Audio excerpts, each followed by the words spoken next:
प्रस्कून जंगल में जहाँ सोना नाम की एक परी रहती थी।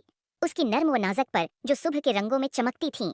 सोना का तजस्सुस बेहद था, जिसकी वजह से वो अपने जंगल के हर गोशे का पता लगाना चाहती थी।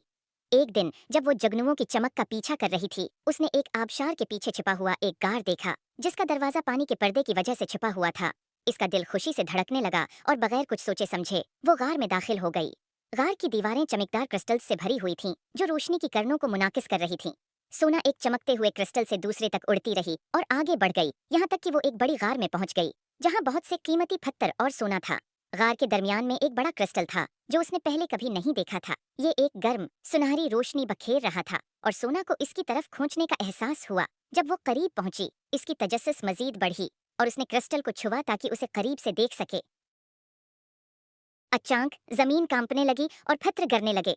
गार का दाखिली दरवाजा गायब हो गया और बाहर निकलने के रास्ते चट्टानों से बंद हो गए। सोना डरकर इधर उड़ने लगी, लेकिन तमाम रास्ते बंद थे। वो फंस चुकी थी। वो बहुत डर चुकी थी, लेकिन उसने अपनी माँ की बातें याद की। मुसीबत के वक्त अपने दिल को रहनुमा बनने दो और अंदर की रोशनी तुम्हें रास्ता दिखाएगी।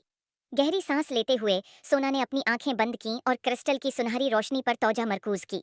जब उसने तौजा दी तो उसके अंदर एक जादू महसूस होने लगा। क्रिस्टल की रोशनी ज्यादा तेज हो गई और एक चिड़िया बाहर आई, जो सोना को बाहर का रास्ता दिखाने लगी।